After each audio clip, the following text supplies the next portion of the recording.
Okay, this is my second video. I did one a couple of days ago in responding to discussions. I've read Haley. I hope I didn't miss anybody, but I read all these.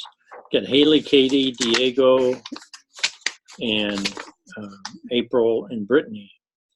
And I know some of you already, Brittany and April from before, and I think Haley. Welcome, Diego. Very interesting, Diego. You were born in Uruguay, educated in Argentina, and you teach Spanish. You're another Spanish teacher in our group, so we have a lot of Spanish teachers. A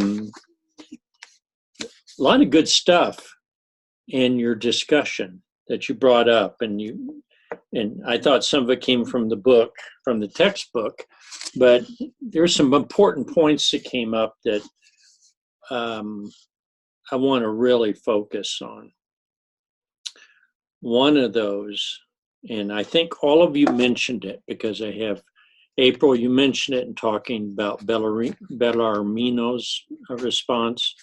And I've actually got a book on this called Facets of First Language Loss. This is something you probably never hear about, but you may observe it. And I saw this, Haley mentioned this in your response because it was in the textbook. And several of you, Diego, you also mentioned it. And this was, and Brittany mentioned it. And I think in the first group it was mentioned too. But that's why I like the dual language they have in Lexington. I like the dual language, and I forgot who mentioned it. I won't say who mentioned it. Some other teacher thought it was such a waste of time to maintain a second language. This is such an ingrown misconception, I would call it. It's not really the right term, but the word myth or a false belief that somehow knowing a second language is irrelevant in the United States. I always tell people knowing a second language is money in the bank. And any of you that already speak Spanish and pick up English, you're better off for it. And you have something I've always craved, is that fluency in the first language. And of course, I'm fluent in English, but I wish I knew Spanish pretty close to the way I know English. It would be such pleasure because I like to speak Spanish. But what does this mean? What is this idea of valuing the first language? Is it just respect? Is it just being kind? Is it being multicultural? I would say no. It's much more than that. It's much deeper than that. The first language, and if you reflect on this for yourselves, you think about your first language, and your first language is growing up. It's the first time you had the little book, Goodbye Moon, Good Night Moon, read to you, which is basically a non-word book almost. I mean, it's just got but it's got visuals in there. A little child lying in bed and the moon, saying goodnight to the moon and everything in the room. But it has an emotional attachment. There's a saying that people that speak multiple languages, that at a moment of great stress, or even when they're dying or something, they will revert back to their native language to express their deepest emotions, because they learned their first language in the emotion, along with the emotions of love and hugging and probably being angry and being hungry and everything else. So there's an attachment, there's a value in the words, a deep value in the words. I like to write poetry, and I know that if I tried to write poetry in Spanish, even if I knew definitions and stuff, I would have no idea of the value of the words. I couldn't really tell you what the value of. But I know if I express it in English, I know when it feels just right and when it's deep enough, and then I'm communicating with people on that emotional level. And it's not something you can put it, literally, you can't put it into words to say why certain line in a phrase in a poem affects people. But you know that in your first language. So let's never underestimate or devalue the first language. There's also a tragedy. And think about when people migrate or people move and they are in a new country, and suddenly the first language is useful within the family. But to survive and to thrive, people give up their first language. Think about your ancestors that came from, some of you in Nebraska, from Sweden or Germany. I know this story is repeated over and over, but in the 1920s in the United States, after the First World War, there was a crackdown on the German language and actually on any kind of newspapers or documents written in foreign languages. The government was so anti-second language, they made it illegal in the state of Nebraska to teach German to anyone younger than 8th grade, even in a religious school. And that law was actually only technically thrown out by the voters only about 15 years ago. Why did they do that? Well, because of that persistent attitude about, well, you just need to speak English, you don't need the other languages. The belief that multilingual is a threat to our country is a threat. And you see it now in the politics. You see it now on the news and the media and a lot of negative things, that speaking Spanish or even speaking Arabic is somehow a threat to us, or as a threat to the country, to stability. People began in San Francisco, a guy named Hayakawa, a professor at Berkeley. He had a big campaign to make English the official language. And I won't go back. I can't recall all of it, but I remember that it got very nasty. It was like, we don't even want to speak or have that language available. I mentioned World War II because World War I also is that a lot of people use German in their religion, in their Lutheran or Catholic services in Nebraska. And this happened in many many states in the United States. And it got to the point that I remember someone saying, and I heard this story, I don't know who it was, that their old aunt back in the 40s would still speak German, or the 50s.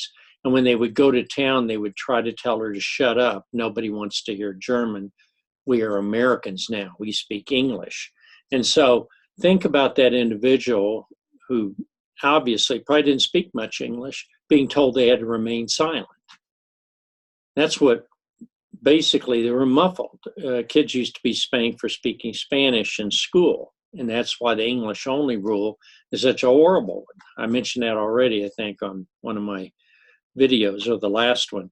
But there's even more than just that. It's not a legal right we're talking about. In this book on the facets of first language loss, it talks about a young man who grew up in Korea and came to the United States. His family eventually learned English, but never very good. And certainly the just basic interpersonal communication, BICS. They weren't academically able to speak Korean very well. Their father could read, but mother never really read English. And so he grew, even though he knew Korean when he was very young, because there was such almost in the house, a prohibition against speaking too much Korean, that his relationship with his grandmother, his memories of his grandmother, his memories and knowledge about his own Korean culture became irrelevant. Literally, he was Korean, and he would be classified Korean if you did some kind of a checkoff saying Asian American or something. But he had this quote, and I just wanted to read a little piece of this. This would be a great book, but we're not into reading tons of textbooks. He says, forgive me reading some of this, I don't really know anything about Korean culture. If my parents hadn't told me all these years, I wouldn't even have known that I spoke Korean. So it's strange in a way. I don't think they really ever read books to me in Korean, not even children's books. I'm a big promoter of children's books, even bilingual ones.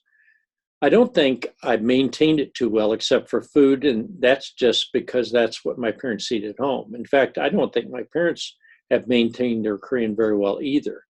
They don't practice the religion that they grew up on, probably Buddhist. They don't really wear the clothes they used to wear. Wouldn't be practical here. Of course, he's forgotten that people in Korea dress like people in America now. So he's assuming that somehow Koreans are still dressing like it's 1940 or something.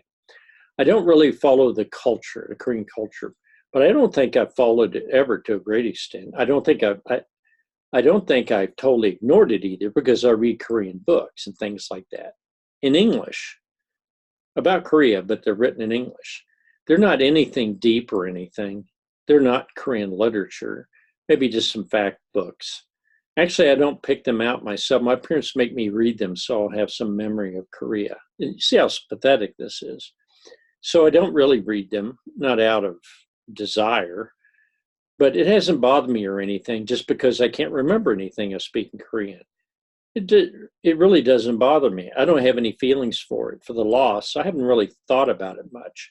So everything Korean, everything his parents remembered that was part of their life before is zeroed out. It's gone. Now, what are the implications? As I read through this, implications are that relationships with the parents and certainly with the culture may deteriorate. Certain values that may be very important in the culture may suffer because there's no fiber, there's no connections with the past. It's kind of gone. And unless you one of those people that wrongly believes that you have to give everything up and become American, like there's some values in America that are superior to all other values. You can see that. You can see, I hope, my point here is that, and I saw this when Diego was talking about, his kids. He wants them to be able to speak Spanish. He wants them to understand the sentiments, the feelings, the culture. And a lot of people in Nebraska have lost their first language. That's why I like the dual language. I just want to pontificate on that, and I hope you forgive me. But let's look, and Haley mentions that you've got people who speak Karen, which are a group of people that are refugees from Siam or Myanmar. Okay, I believe I'm right on that. I hope it's not Cambodia. But it is important to maintain the first language. All of you really have good sentiments. You really picked up on that. That thing about having to eat their pet rabbit. Imagine, I had a pet cow, but she was hit by lightning when I was 5 years old, but I didn't have to eat it. I think that would have really turned me into a vegetarian at a much earlier age. I'm sure the lightning did a nice job, though. Okay. Another part of this is, I think in some families with a lot of stress and poverty, the losing the first language, not only, but can break the authority and discipline and respect for the parents and lead the kids to just scoff at everything. So if they, a lot of people make statements that learning to be American caused their kids to get in a lot of trouble. They lost respect for authority. I don't think that's part of being American, but it is an issue in our culture, whether it's gangs or whether it's just general sarcasm, which is very common. Haley mentioned the theme of incorporating the students' cultures into the school. And several of you meant that you learn Spanish or learn the language or some phrases that your faculty in the school would learn some phrases in various languages. I think that's wonderful. Having a multicultural club, sharing aspects of the language. You mentioned a Korean guy mentioned the food. The food is the one thing that usually persists. And then people say, oh, I like Indian food, or I like Korean food, kimchi, or I like many types of foods from India or Polynesia, et cetera, et cetera. Well, the food persists. Why does the food persist? This is my joke. Because English food is awful. Yes, the English drink tea and coffee and stuff like that, but you never go someplace and find a traditional English restaurant, because English food, except for the desserts, and I had some people, my son's first wife, his family she grew up in England, and they were Russians, and they had Russian food, but they had English desserts, which were really pretty good. I like the English desserts. That's about the only time I've ever actually eaten English food, you know. So the food persists, but a lot of other things don't. Katie, you mentioned about the dialects, and I know there's a term, the dialects gets confusing because some dialects are unintelligible mostly to someone who speaks another dialect. There's variations in language, from Scottish, Irish, Australian, American, a lot of vocabulary is different. Not basic grammar, but vocabulary. You can go on, there's a great site if you go and look up English accents. And there's a lady who does, if you go on YouTube, it's just entertaining as all get out. You can learn all kinds of accents from different parts of England, from London, from Northumberland, from Scotland. I mean, just goes on. And you would think, well, there couldn't be that many variations, but there are. Even in small places, and particularly in countries, there are large population, a small area, or even in a large city like New York, there can be variations in language from block to block, depending on how people grow up. We think everybody in Nebraska speaks the same, but that's not really true. There's some variation between Omaha and Western Nebraska.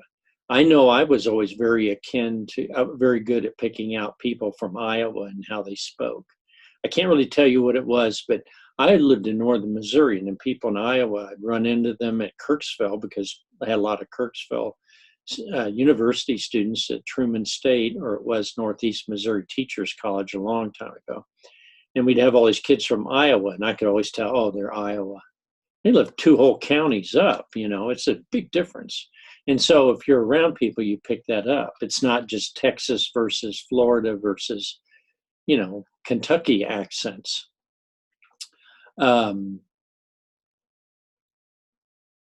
Okay, so there are a lot of variation in English. You don't want to be too picky about correctness, because in fact, I like correctness in writing, but not in speaking. So you have many variations. And people get very upset when you remark about some way they pronounce their letters. It's insulting, so it's not wise to try to correct. I've also noticed Spanish speakers, and I mentioned this with Diego here and the other students, is that depending on where you're from, you will pronounce words differently, and you'll have different expressions, which some may be not acceptable in some countries. And of course, Spanish is in so many places, just like English. But Spanish, my opinion, I don't know if this is true, but people are very protective of their version of Spanish. And I know I used to learn about all the rules from the Spanish, the Academia Español in Spain, that said this is the way Spanish must be produced. And I had a Cuban professor, and he would tell me why the Peruvian professor and Mexicans and Argentinians, and they didn't use Spanish the correct way, because Cuba, being the first Spanish-speaking place in the Western world, I mean, Columbus, basically Cuba was the first large island and then we get in these arguments, not me, because I stayed out of them, but people would talk about different countries. I happened to have learned Spanish from a man from Peru, and he also taught, well, actually my high school teacher was taught by a Peruvian. And then I had the same Peruvian professor in college. So I always understood Peruvian Spanish much better, and Chilean much better than maybe another country, particularly Cuban. I couldn't understand Cubans at all. I was confused. I had no idea. It was like somebody just spoke too fast or something. I'm sorry for that little aside, but it was interesting to me. So languages have many variations. Diego, you teach heritage speakers. I think some of the others will too. Marshall, I'm not sure if you do. That could be interesting. If you're not a native speaker, but you teach native speakers. I still think there's plenty that should be done there. I think it's good. You've once again in this with Diego and Michelle mentioned the value of this dual language and valuing the first language. I don't want to beat that to death, but it's an important thing. April, you're teaching at 5th grade reading specialist at the dual language school in Lexington. And you don't speak Spanish, but you don't have to, because at a dual school, you have both Spanish and English teachers. You don't necessarily have each teacher bilingual. Some are, but not all. Brittany, you mentioned someone told you, some parents told you not to use Spanish with kids even in an emergency. I don't know what they're thinking. I know what they're thinking. It's not rational. And now, Valeria, you're driving to 4 different schools, and this is a completely different issue. But that's an ESL program, especially when you have a lot of pullouts, and you have pullouts. I don't see you mentioned all the groups. I can't imagine keeping that straight. I suppose it can be done. You're doing, and you've had success with it. But that would be tough. I knew somebody who did that in another school, and they kind of quit because they were making them go to 5 different schools, and it was an issue. I think you should pay the money to have 2 ESL teachers, so they get to spend more time at each school and not be driving so much. So that's a lot of my feelings about this. So mainly I was talking about the value of the first language, incorporating the culture, respecting the culture, knowing your students. And in that my friend Chandra that talked, I had the video, I put it on an announcement. You should have watched that. It was kind of long, but the value of knowing the students. And this gets into my next class I'll start on Monday, which is advocacy. In teaching students and advocating for students, I don't think you can draw the line, but that class is going to be more about legal aspects. And I was going to look at a couple of statements you made here on, let's see, was it about equipping all teachers with strategies to work with ESL students? Educating, maintaining the first language. Oh, that's the same one. Let's see if there's one here. Oh, get rid of the English only policies. This is the one where you mentioned, I won't say who, but you mentioned that you had to step away because somebody thought teaching Spanish was a waste of time in the dual language program. What always gets me is you go to a school that's very diverse and you still find people that don't get it. I mean, what is going on? There are other things I would like to talk about.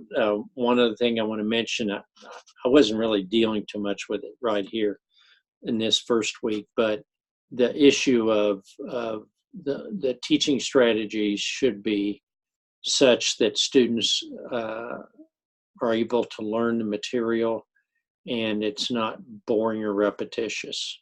I'll just kind of let that sit there. Some of you have experience with that at different schools, and you know what I'm talking about. But that's not something you can order changed at your prerogative. I'm a great believer in teachers having the freedom to teach, so that's kind of how I feel about it.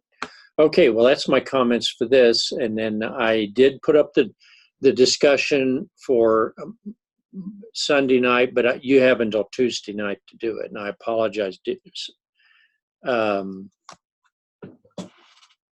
my excuse is not very good, but I actually got a shot for shingles and I had a reaction to it. So it knocked me out for a couple of days, which was very difficult. I made a video, the video I made with Chandra, I was almost ready to completely go to sleep. So I was having a hard time that day.